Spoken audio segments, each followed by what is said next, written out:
चाहता हूँ उससे अलग ग्रुप ना बने, लेकिन उसमें जबरदस्ती 100-110 नाम आ गए, वो दिक्कत वही है। वो छटनी हो सकते हैं। एक भी हो गया और दो भी तो बना लिया तुमने, तू भी हो गया नहीं, वो कम्युनिटी है। हाँ, community। केला कम्युनिटी मतलब एक केले लगाने वाले सारे किसान, क्योंकि वो भी बोल रहे थे यार तुम्हारी हलचल क्या चल रही है हमको पता नहीं चलता है। तो वो एक पूरे नर्मदा बेल्ट में जितने किसान है वो तो 700 किसानों का नाम है, तो वो 2 ग्रुप है। और केला कमेटी में 100 किसान है, जो उस दिन दो किसानों ने जो नाम लिखवाया वो 100 किसान है। उस कमेटी में भी मैं चाह रहा था कि वही किसान आए जो अगुवाई करे, लेकिन फिर भी किसी को ऐसा लगा कि मेरे काका का नाम भी लिख दो, मेरे भैया का नाम भी लिख दो, मेरे दोस्त का नाम भी लिख दो। मैं बार बार वॉइस डाल रहा था कि मत नाम लिखवाओ, तुम आओगे नहीं, मीटिंग में नहीं आओगे। तो हुआ भी वैसे ही 110 नाम, और मीटिंग में आए 80 लोग 70 लोग, है ना। खैर ठीक है, वो किसानों को ऐसा लगता है कि मुझे जानकारी सब होनी चाहिए, लेकिन एक्चुअल तो परीक्षण जब होगा कि आप अगुवाई कौन कर रहा है अगुवाई जो करेगा वो परीक्षण। और मेरा तो ये मानना है कि पूरे नर्मदा बेल्ट में अगर हम 25 गांवों में केला लगा रहे हैं या 100 गांवों में केला लगा रहे हैं, तो 100 गांव की अलग अलग टीम पूरी खड़ी हो, एक टीम भी नहीं हो। मैं अभी जो मीटिंग ले रहा हूं ना, मैं तो जागरूकता अभियान यही कर रहा हूं कि आपके गांव में कितना केला लगा है, कितने किसानों ने लगाया है, वो पहले तो इकट्ठा हो, फिर भारत को इकट्ठा करने जाएंगे, फिर निमाड़ को इकट्ठा करेंगे। पहले आप खुद इकट्ठे हो जाओ, छोटी सी बात, इतना ही कर लो, सब अपने आप सुधर जाएगा। यहां कितने लोगों के पास केला लगा है? 20-22 लोग हैं। तो पहले ये 20 लोग एक ग्रुप बनाओ। हमने बनाया ना तलून केला कमेटी, हम तलून वाले जो 18 लोग हैं, हम एक ग्रुप में हैं। अब धीरे से उसमें फिनिशिंग आएगी, तैयारी करेंगे। तो पहले आप 20 लोग इकट्ठा हो जाओ, 20 लोगों का एक आदमी को पेन कागज का काम दे दो, जिसको ज्यादा चटका है कुछ करने का, आप खुद ले लो। भाई 20 लोगों के पास किसके पास कितना केला लगा है और किस महीने कटिंग आएगी, वो 12 महीनों का चार्ट बन जाएगा कि 5000 पौधे जनवरी में कटेंगे, 20,000 फरवरी में कटेंगे, 30,000 मार्च में कटेंगे। तो ऐसा चार्ट बन जाएगा। अभी कोई व्यापारी गांव में आता है तो शुरुआत क्या करनी है भैया, अलग अलग बात करना बंद कर। ये होटले पर काका जी बैठे हैं, 20 लोगों का केला है, 3 लाख केला लगा हुआ है, ये छोरे इनको दिखा के ला। जरूरत ही खत्म हो गई ना। अभी वो व्यापारी आपसे सही बात करेगा। शुरुआत क्या हुई, बात सबके सामने ओपन होगी, अलग खोमचे में ले जाके कोई बात नहीं होगी। होता क्या है मैं इसलिए बता पा रहा हूं कि मैंने खुद ने 2014 तक रोज 10-10 गाड़ी माल लोड किया है। 2011 से 14 तक मैंने लोडिंग करी। अब मुझे पता है लोडिंग में क्या होता है, कैसे भाव किया जाता है, कहां पर किसान से पैसा कम करने की स्टाइल है, कहां पैसा नहीं कर सकते कम, अगले का माल की क्वालिटी उसमें अकड़ है तो वो कम भी नहीं कर सकते, वो फ्रीक्वेंसियां पता है। हमारे किसान की रिक्वायरमेंट क्या है कि कम खर्च में हम जो माल बना पाए वो ज्यादा भाव में कैसे बेचें, यही रिक्वायरमेंट है हम सबकी। इसके अलावा तो कोई रिक्वायरमेंट है नहीं। तो उस रिक्वायरमेंट को धरातल पे उतारने के लिए हमको यूनिटी बनाना पड़ेगी। अभी जो मैंने कल शाम को एक केला कम्युनिटी में मैंने जो बाइट डाली, स्क्रीनशॉट भेजा, एक मित्र हैं जिसके एक चेंबर में 20 टन माल रोज का चाहिए। ऐसे उस व्यक्ति के 18 चेंबर है ना। उसका क्या कहना है, उसने लिखित में भेजा है कि बलराम भैया मैं आपके साथ क्यों जुड़ रहा हूं कि आपकी सारी बातें पारदर्शिता की है, आप 5x7 पर केला लगाते हैं और हमको रेसिड्यू फ्री दोगे। उसको कांटे पे चेक देने में दिक्कत नहीं है उस व्यापारी को। उसको चाहिए क्या, जो गाड़ी आप लोड करके भेज रहे हो उसकी जो पर्ची बनाओगे उसमें वो माल निकलना चाहिए। हमने पर्ची बनाई कि इसमें एक जैसा कलर आएगा तो उसमें एक जैसा कलर आना चाहिए। हमें शंका है आगे पीछे आएगा तो पर्ची पे लिख के भेजो ना भैया ये मीडियम माल है, इसमें आगे पीछे कलर आ सकता है, इसमें झीरी फुल झीरी ज्यादा है। उत्तर भारत की भाषा में नीचे की पंजी को बोलते हैं झीरी और सबसे ज्यादा शॉर्ट को बोलते हैं फुल झीरी। हमारे पास उसके नीचे भी है, 4 इंची का भी है, उसकी जरूरत ही नहीं उत्तर भारत में 6 से 8 इंची को फुल झीरी, 8 इंची से 9-10 इंची को झीरी और 9 इंची के ऊपर लाट और 15 इंची के ऊपर सुपर। ये उनकी भाषा है, वो उस लेंथ को केले की भाषा में इस तरीके से बातचीत करते हैं। वो सारी चीजें हैं, अब हमें समझना है कि हम किस दिशा में हैं।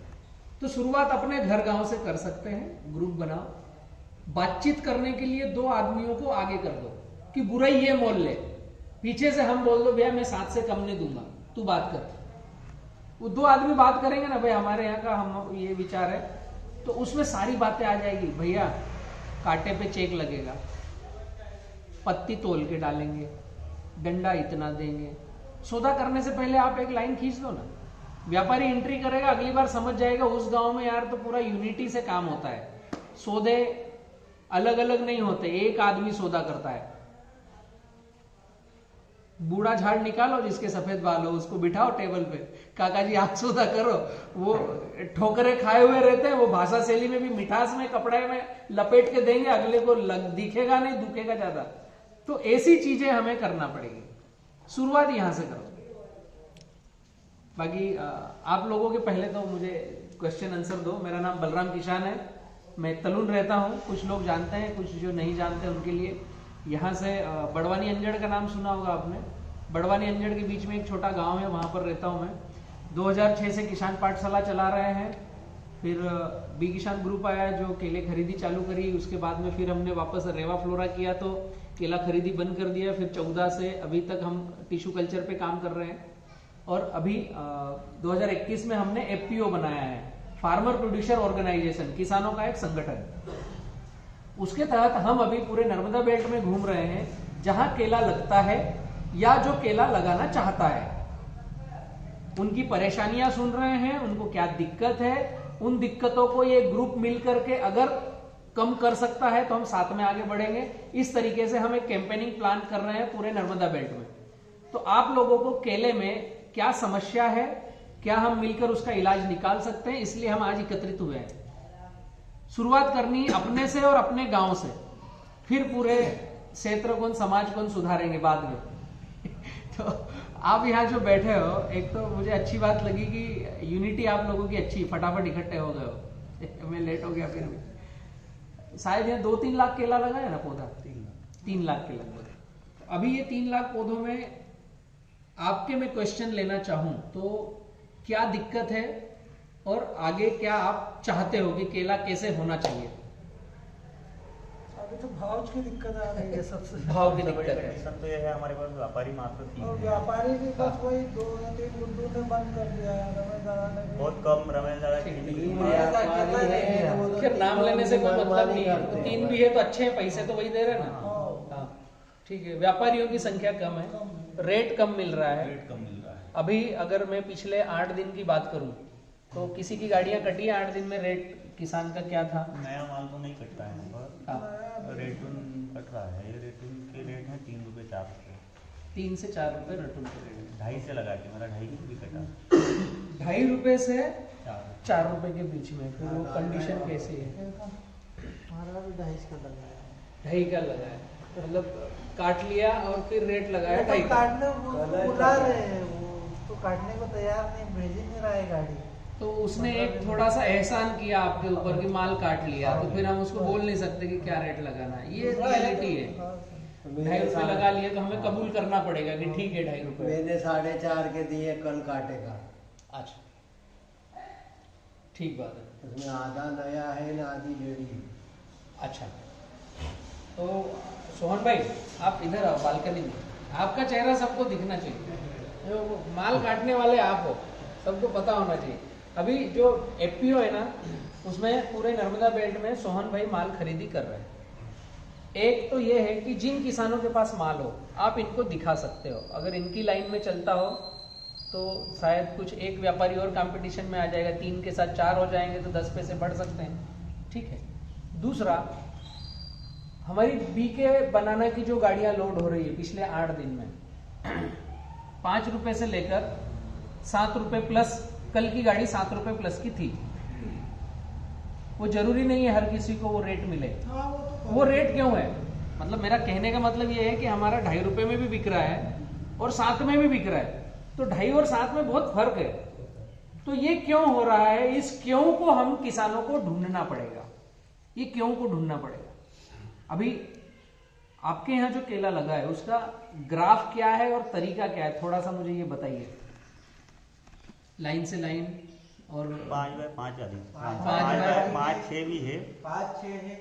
अच्छा। मेरा एक 5 है, तो प्लांट टू प्लांट 5 और लाइन से लाइन 6, 5x6 और 5x5, ये 2 ग्राफ ज्यादा है। हाँ, सिंगल बेड बना के लगा रहे हैं बराबर या नाली में कैसा लगा रहे हैं? सिंगल सिंगल बेड बना के लगाते हैं, ड्रिप एक तरफ डालते हैं और 6x5 पर भी है, 5x5 पर भी है। हाँ। ओके, तो इस तरीके में क्या मैं जो अब पूछना चाहूंगा वो आपके खेत में दिख रहा है, पंजों की संख्या और पत्ते की संख्या एक जैसी है या कम ज्यादा है? मतलब पंजे हमारे बंच में 10 है और पत्ते की संख्या 7 है, 5 है, ऐसा है उसी पौधे में जो माल कटने पे आ गया? किसी ने इतना जिसका ध्यान माल नहीं दिया। कटना हो उसका, जैसे आपका माल पत्ते भी है और पंजे भी है, मतलब 9 नहीं, पत्तों की संख्या लगभग क्या है कि काली मिट्टी है हमारे यहाँ, सिंगाटोका है, आता ही है, आता ही है, कंपलसरी है। हाँ कंपलसरी है। हाँ, पत्ते कम ही है। पत्ते कमी है। एक्चुअली हो क्या रहा है, मैं एक फाइनली स्पष्टीकरण दूं आप लोगों को। इसमें हम किसानों की 1% गलती नहीं है।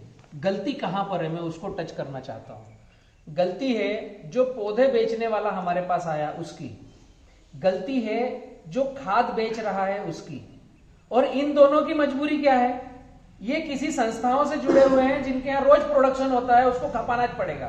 तो ये जो ज्ञान बांटने आ रहे हैं इनकी भी गलती नहीं है, ये जिन संस्थाओं से जुड़े हुए हैं, हाँ तो उठ करके पौधा बनता है, अब उसको बेचना ही पड़ेगा। इधर उठ करके 1261 बनाते हैं, उसको बेचना पड़ेगा। तो हम किसानों के पास जो ज्ञान आ रहा है ना, वो क्या आ रहा है? पौधे ज्यादा कैसे लगे, हर साल कैसे लगे। मतलब आज भी मैं आपको पौधा बेच के जाऊं और हर साल आप मेरे से पौधा कैसे खरीदो, तो जो मैंने एग्रोनॉमिस्ट ने आपको गाइडलाइन दी, इसके इर्द गिर्द गाइडलाइन आएगी। अभी उसका सपोर्टर कौन है? जो खाद दवाई बेच रहे हैं, तो उनको भी आगे से गाइडलाइन क्या आती है? इतने पौधे पर इतना खाद इस तरीके से डालना। तो वो प्रक्रिया पूरी कितनी है कि ज्यादा पौधे होंगे तो ज्यादा खाद डलेगा, कंटिन्यू पौधे खरीदते रहेंगे तो ज्यादा मात्रा में खाद बिकता रहेगा।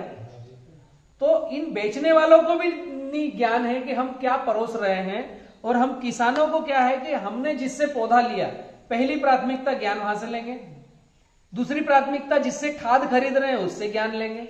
हमारे पास सोर्सेस ये 2 फ्रंट पे हैं। तीसरा सोर्सेस है बलराम जैसा कोई दिख गया तो कोई आधे अधूरे जाते हैं, बाकी नहीं जाते क्योंकि उससे तो पौधा लिया नहीं। जो थर्ड पार्टी अगर आता है तो उससे ज्ञान कम लेंगे। और एक बड़ी भूमिका एक व्यक्ति निभा सकता है जो माल खरीदता है, उसको भी बेचारे को जानकारी नहीं है।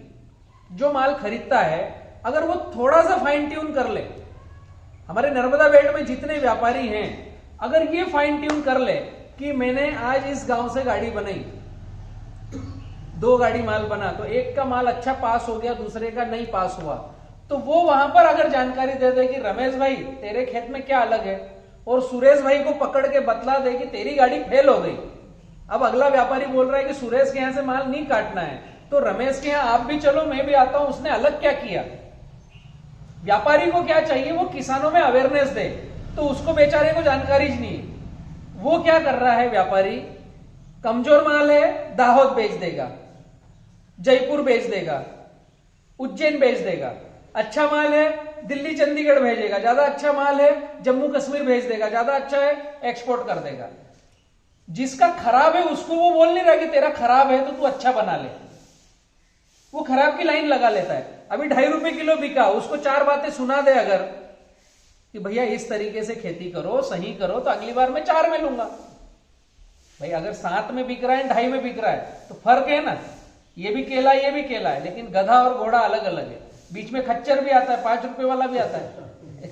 तो केवल मुद्दा इतना है कि खरीद रहा है वो भी अनभिज्ञ है, पौधे बेच रहा है वो भी अनभिज्ञ है, खाद बेचने वाला भी अनभिज्ञ है। तो हमें किसानों को डिसीजन लेना पड़ेगा कि हम किस दिशा में जाएं और किसकी सुने। उसके लिए एक ही लाइन है कि जो पैसे देने वाला है आपको, उसको क्या चीज चाहिए। पैसे देने वाला है ठेले वाला, जो शहरों में ठेलों पर रेडी लगा करके माल बेचता है, उसको क्या क्वालिटी चाहिए। ठेले वाले को चाहिए हल्दी पीला कलर, लंबाई, दाग धब्बे नहीं होना, उसके ठेले पर जितने केले रखे हैं एक जैसा कलर आना चाहिए, हरा पीला, खाकी पुट्टा पीला, एक ठेले पर 2 कलर नहीं होना। ठेले वाला आखिरी वसूली करता है जो किसान के जेब में पैसा आएगा। उसका माल जल्दी बिका तो वो चेंबर वाले को बोलेगा भैया ये 13 तारीख को गाड़ी जो आई थी वो माल मुझे अच्छा लगा, वो वापस चाहिए। चेंबर वाला आपके यहाँ रवि भाई को बोलेगा रवि भाई वो 13 तारीख की गाड़ी किस किसान के यहाँ थी, वो माल अच्छा था, वो 50 पैसे बढ़ा के लो, मुझे वही माल चाहिए। अब रवि भाई आपका माल कटिंग आया कि नहीं आया फोन कर देगा, सोहन भाई 8 दिन हो गए गाड़ी वापस भरने पे आ गई, मैं कल लड़के को भेज रहा हूं देखने के लिए, आपको पता नहीं माल आया कि नहीं आया। अगर गाड़ी पास हो गई तो ये प्रक्रिया बनेगी। सिक्के का दूसरा पहलू, हम किसानों की 90% गाड़ियां हो रही फेल, नर्मदा वेल्थ की गाड़ियां हो रही है फेल।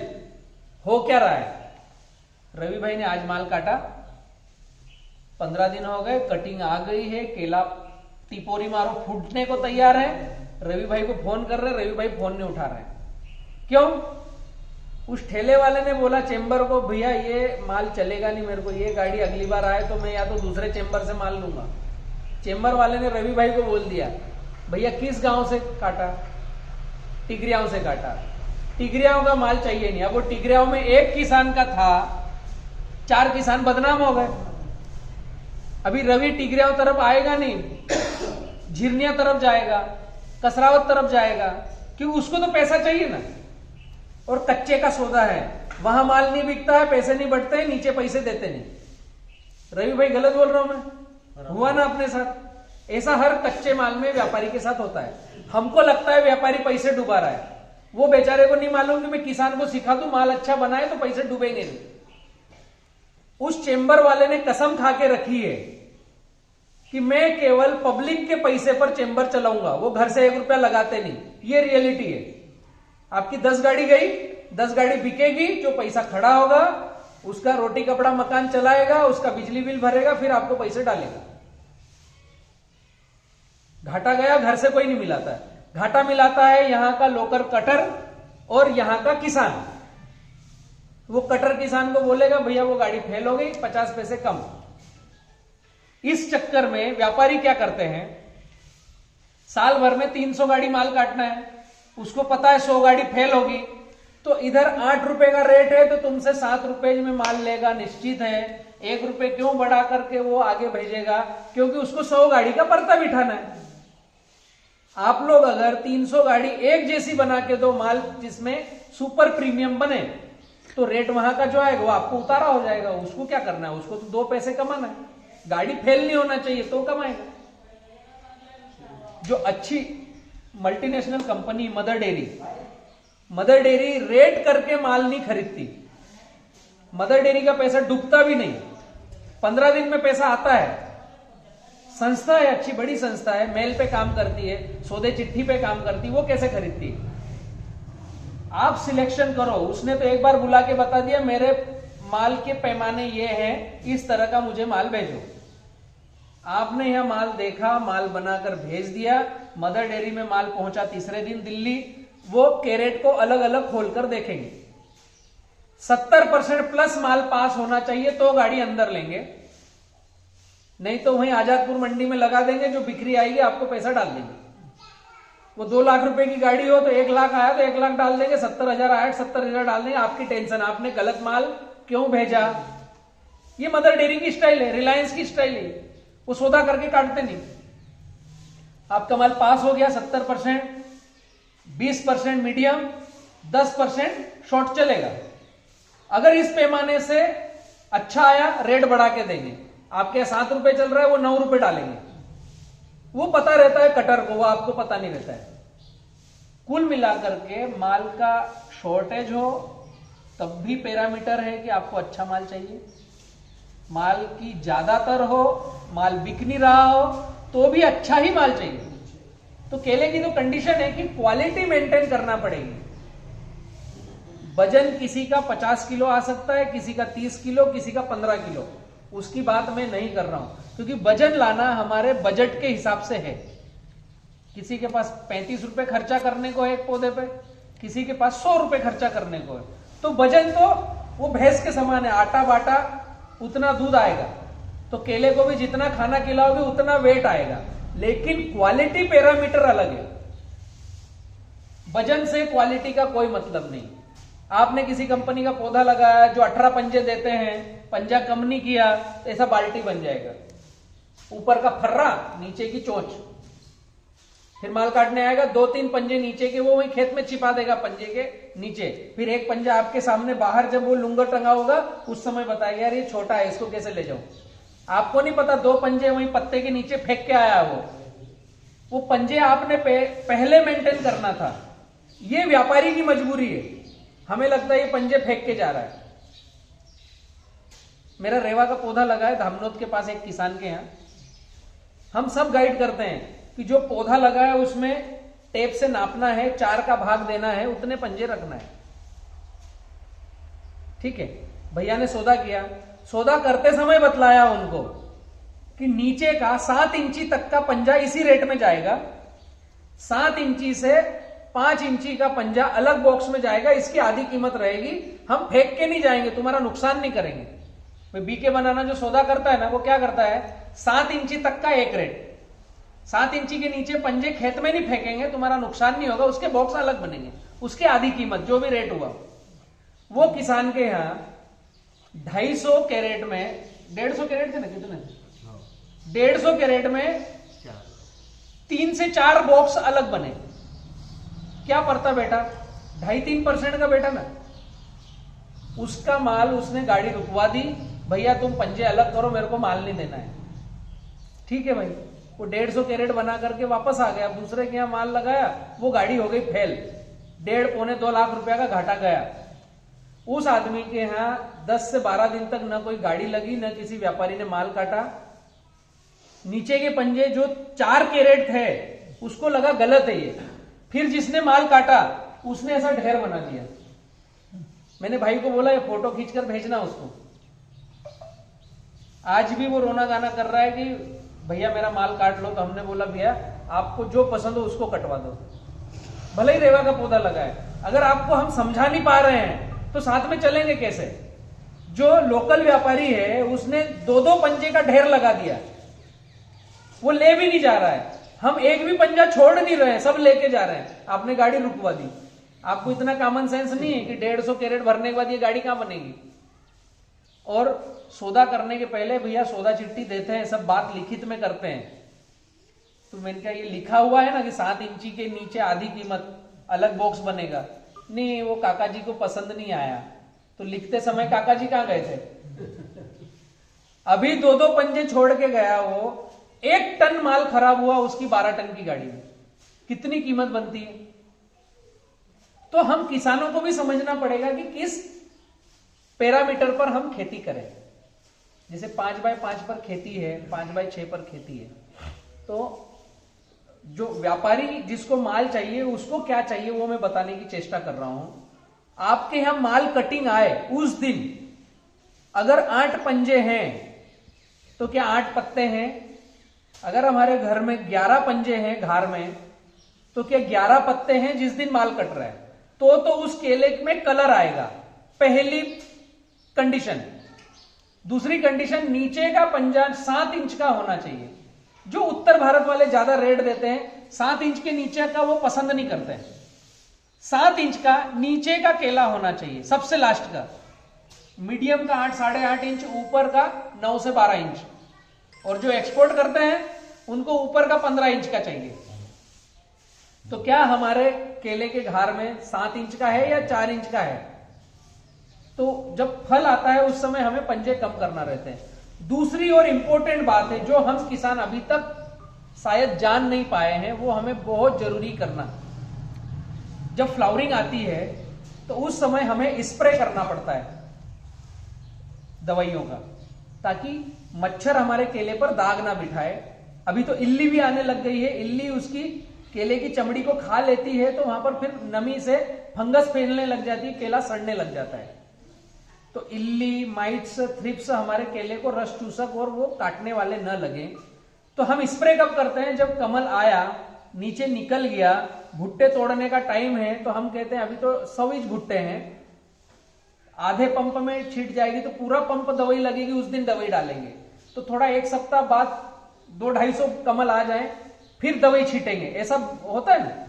आप कैसे दवाई डालते हो? एक पंप की थोड़ी हो जाए इकट्ठी, 100-200 झाड़ आ जाए, फिर भुट्टे भी तोड़ लेंगे, फिर दवाई भी डाल देंगे। बहुत सारे डालते भी नहीं, बहुत सारे डालते भी नहीं। तो इसमें होता क्या है, जो कमल ऊपर खसक करके निकला नीचे, वो पहला छिलका हटाएगा, केला दिखना चालू हुआ, उसी दिन यहां थ्रिप्स आ गई।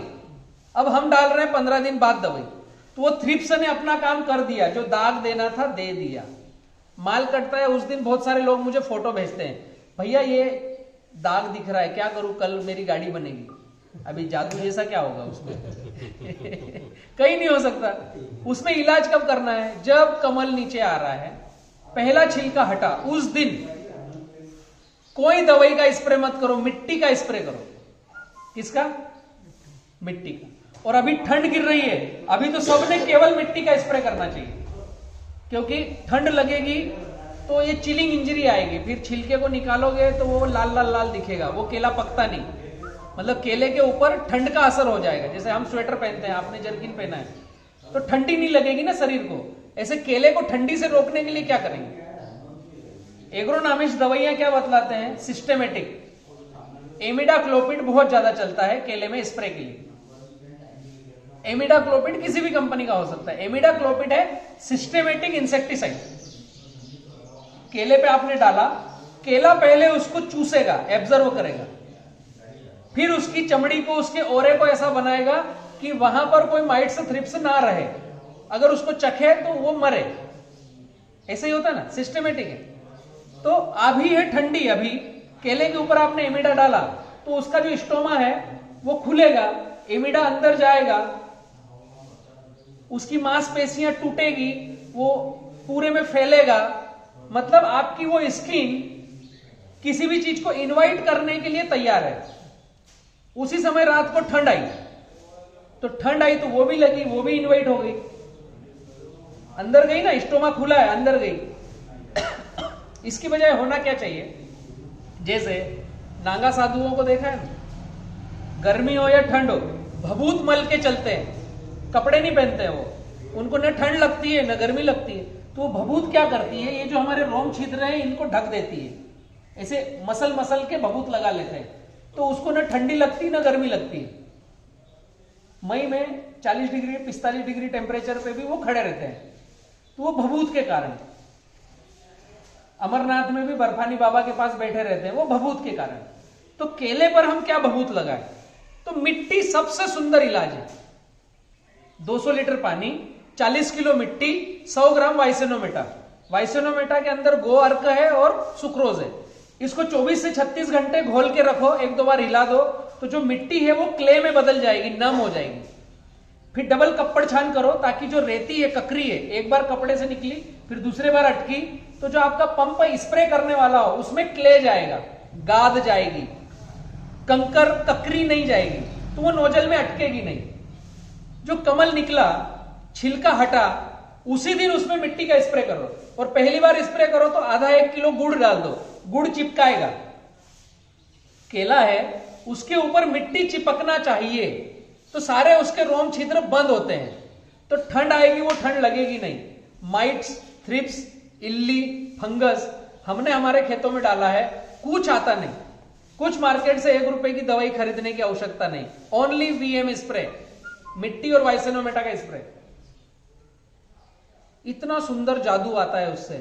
और ये जो केला आप बेचोगे, उस आदमी को कैंसर फ्री रखोगे आप। जो मैंने कल स्टेटमेंट डाला ना, उनको चाहिए मिट्टी के स्प्रे का केला। इमिडाक्लोपिड डालोगे हम आपका केला नहीं खरीदेंगे। अगले का स्टेटमेंट है, उनको चाहिए रेसिड्यू फ्री। तो भैया एमिडा लेने जाओ, पैसे बिगाड़ने की बजाय घर के खेत के बाहर मिट्टी खोद के स्प्रे करो। इतनी सरलतम चीजें हैं, बस हम तक पहुंचना बाकी है। तो बी किसान एफपीओ क्या कर रहा है, यही चीजें आप तक पहुंचा रहा है। फ्रूट केयर करना है, टैगिंग करना है, ग्राफ थोड़ा बड़ा रखना है, ताकि जितने पंजे उतने पत्ते बचे। 5x5 5x6 में होता क्या है, जब फ्लावरिंग आती है उस समय कंधे और सिर तक के पत्ते झुक जाते हैं, हरे पत्ते। हरे पत्ते झुकना नहीं चाहिए।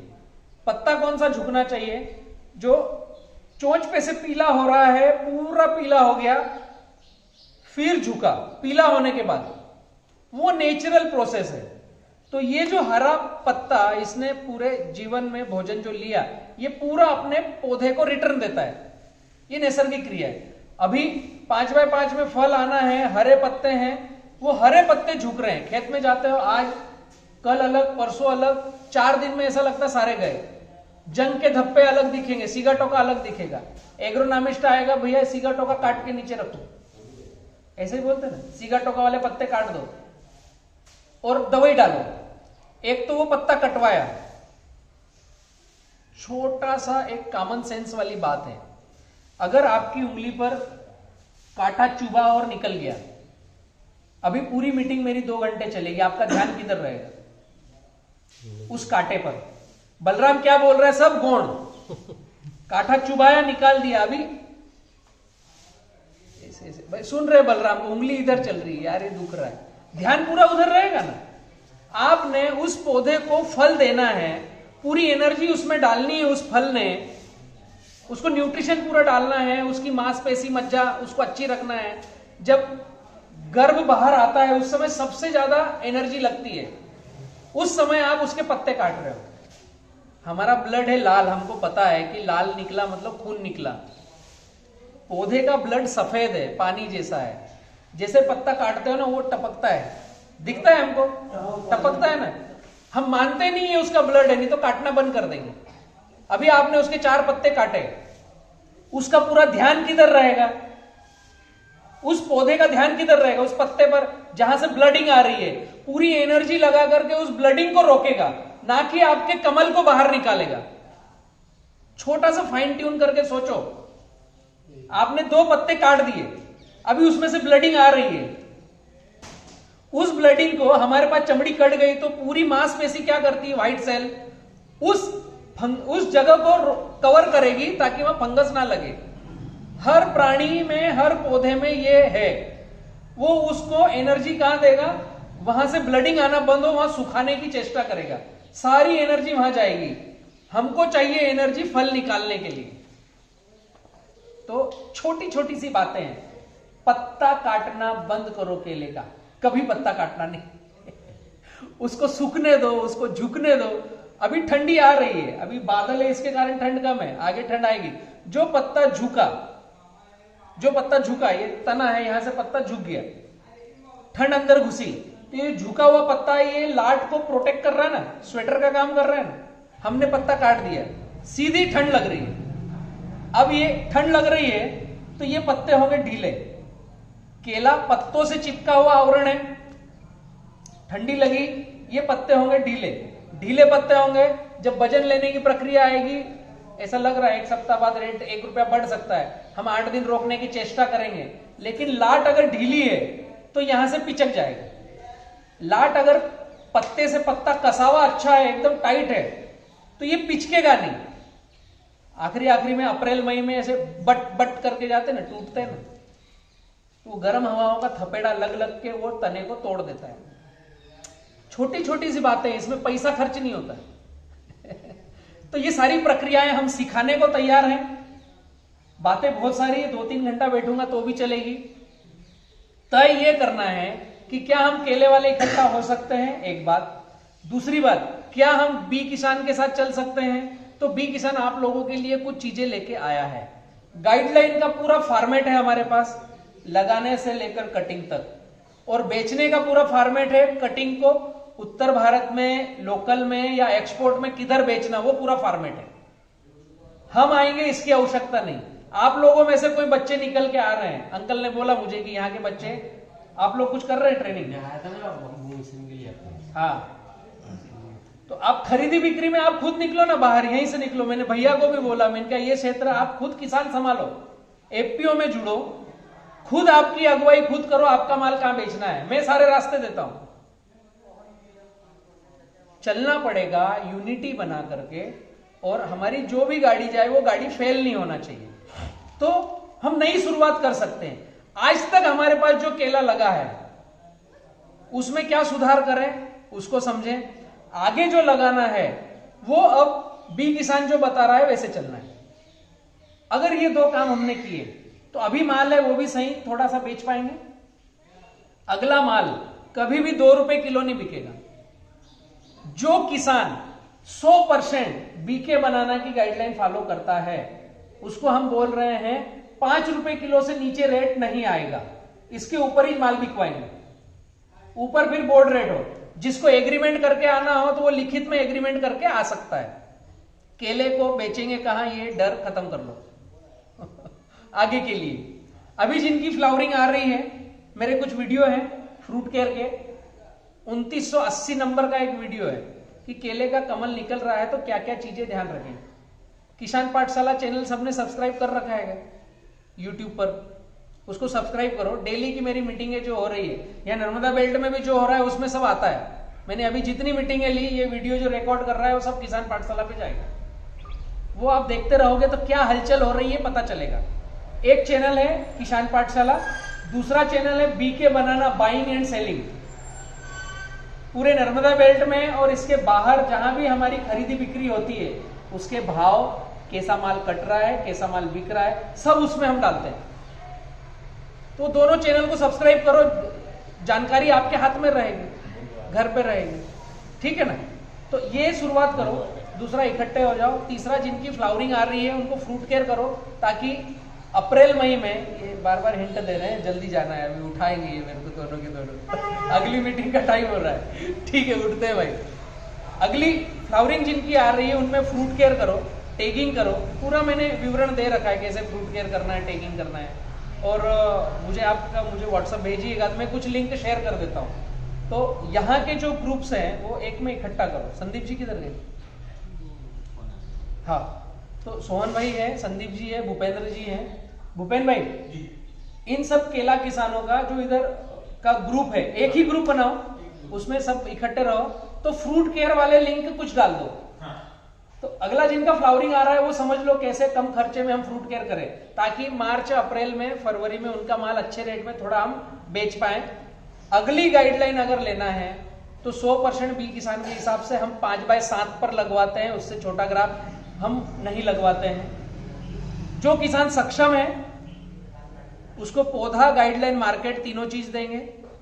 जो किसान 2-3 साल से पीट रहा है, कर्जे में है, उसकी फसल साथ नहीं दे रही है, उसको पैसा भी हम ही लगाएंगे। उसके पास चाहिए जमीन, ड्रिप, बिजली बिल और खुद खेत में खड़े होकर काम करे। पौधा, खाद, दवाई, लेबर पेमेंट, कल्टीवेशन और माल की बिक्री, सारा काम एफपीओ करेगा, किसानों का संगठन। उस एफपीओ में आप किसानों को शामिल होना पड़ेगा। पहले जिसके साथ हम जाएंगे उसको पहले उसका सदस्य बनना पड़ेगा। वो क्यों? वो इसलिए कि आप ही के ग्रुप आप ही के खेत में काम करवाए। खेत की जो इनकम होगी वो भी उसी में रहेगी, आप ही के पास रहेगी। माल बिकेगा वो भी उसी के थ्रू बिकेगा। तो आप ही के सिस्टम में आप ही चलाओ ताकि आप मुझे बाद में बोलो नहीं बलराम भाई आपने हमको बिगाड़ दिया आप लोग रहोगे ना तो डिसीजन लेने में आप खुद अगुवाई करो। मैं रास्ते बतला सकता हूं लेकिन यूनिट बन करके एक रास्ते पर हम चले। ज्यादा लोग रहेंगे, 10 बातें होंगी, 9 बातें जो सही होगी उस दिशा में जाएंगे। एक बातें अगर मैं बोल रहा हूं वो नहीं समझ में आ रही तो रुक जाएंगे। तो संगठन बना करके आगे बढ़े, एफपीओ में शामिल हो। उसमें हमने 70-30 का रेशो रखा है। 70% खर्चा काट के किसान का, 30% एफपीओ का। कम से कम 4 कटिंग का एग्रीमेंट करते हैं और 9 कटिंग तक आपसे माल हम उठाएंगे। जो व्यक्ति हमसे कॉन्ट्रैक्ट फार्मिंग में जुड़ेगा उनको हम 5x9 पर केला लगवाते हैं, बीके बनाना। एक बार लगाने के बाद 4 कटिंग का एग्रीमेंट करेंगे। पहला और जड़ी एक ही भाव में कटता है। उस तरह की क्वालिटी पैरामीटर बतलाते हैं कि कैसे खेती करना है, किस तरीके से आगे बढ़ना है। बजट किसान जो तय करता है कि मैं 50 रुपए पौधे के खर्चे करने वाला बजट चाहता हूं तो वैसी गाइडलाइन आएगी। किसान बोलेगा मैं 30 रुपए पौधे के खर्चे करने का बजट चाहिए तो गाइडलाइन उस तरीके की आएगी। आपके पूरे क्षेत्र में कॉन्ट्रैक्ट फार्मिंग को लीड कर रहे हैं ये संदीप जी हैं, ये पिपलिया के पास है, माचलपुर, वहां से हैं। और इनका नंबर है 76,488,38,222। आप नंबर ले लीजिए, ग्रुप में जब शामिल करोगे। 76488382। कॉन्ट्रैक्ट फार्मिंग में जिनको जुड़ना हो, जिनको गाइडलाइन के लिए जुड़ना हो, आपके क्षेत्र में भैया हैं। बाकी रवि भाई आप खुद इस क्षेत्र की अगुवाई कीजिए, ठीक है ना। तो यही हमें केले में क्या क्या जरूरत है उन सब की पूर्ति करेंगे और आगे बढ़ेंगे। तो दोनों रास्ते हैं, खुद करना चाहो 764 हाँ 88 38 हाँ 222 2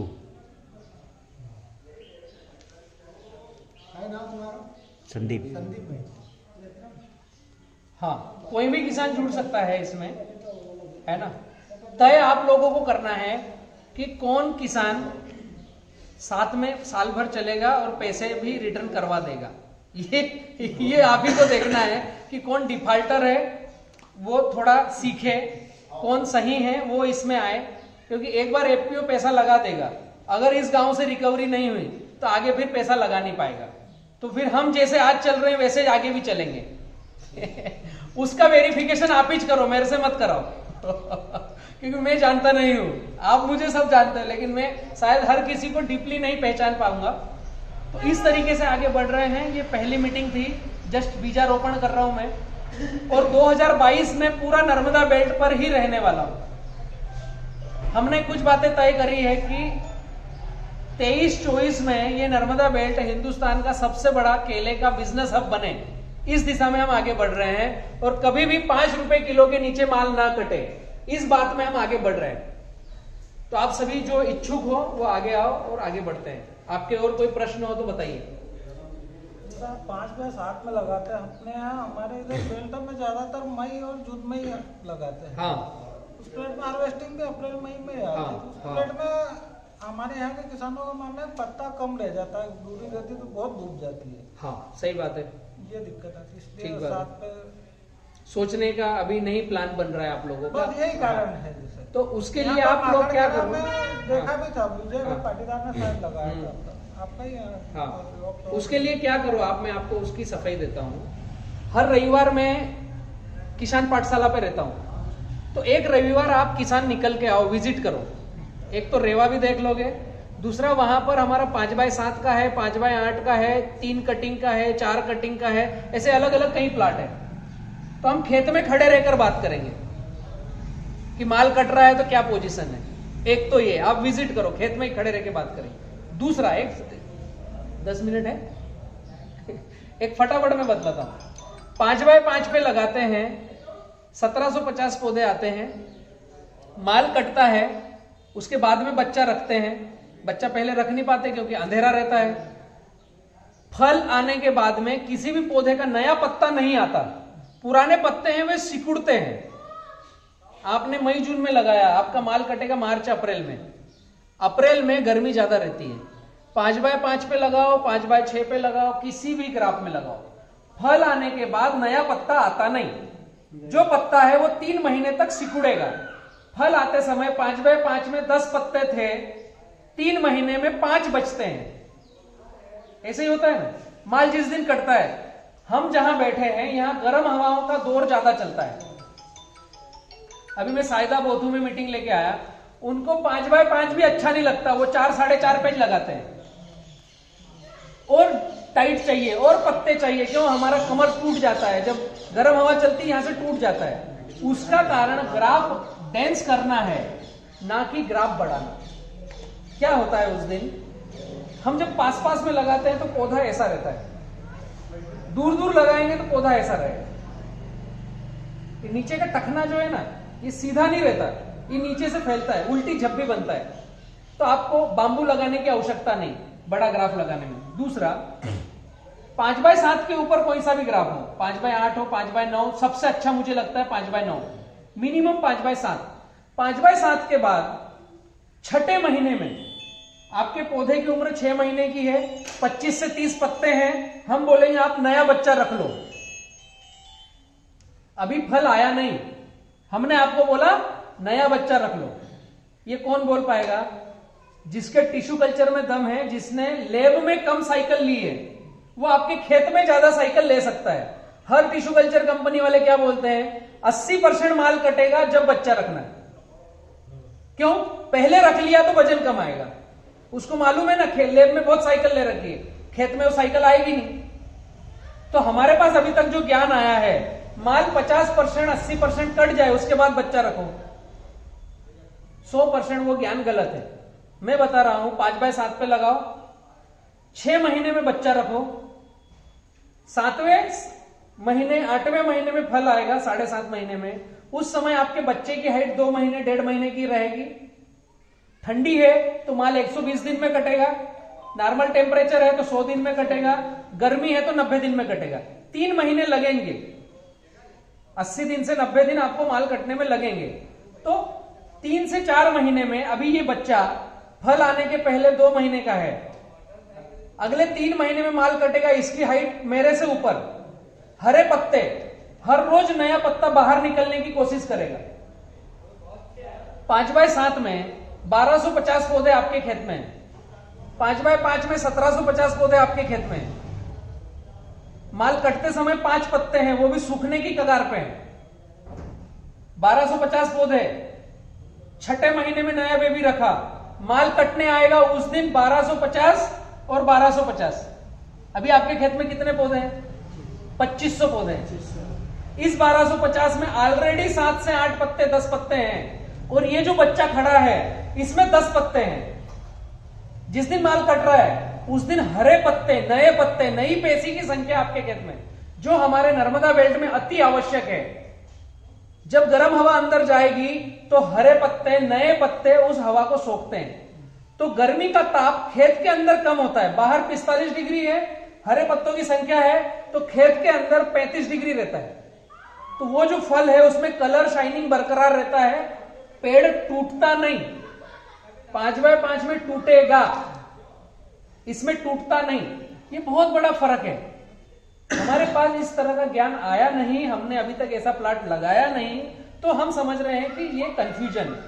सही चीज है, यही करना पड़ेगा, तो आपका गर्मी में माल नहीं टूटेगा, तो आपका गर्मी में माल की कलर, शाइनिंग, क्वालिटी आएगी। ऐसे बहुत सारे पैरामीटर है। हम जब 1-2 गांव के इकट्ठे होंगे तो 3 घंटे की कार्यशाला लेंगे, कब क्या करना, कैसे करना, किस दिशा में आगे बढ़ना। ठीक है रामू?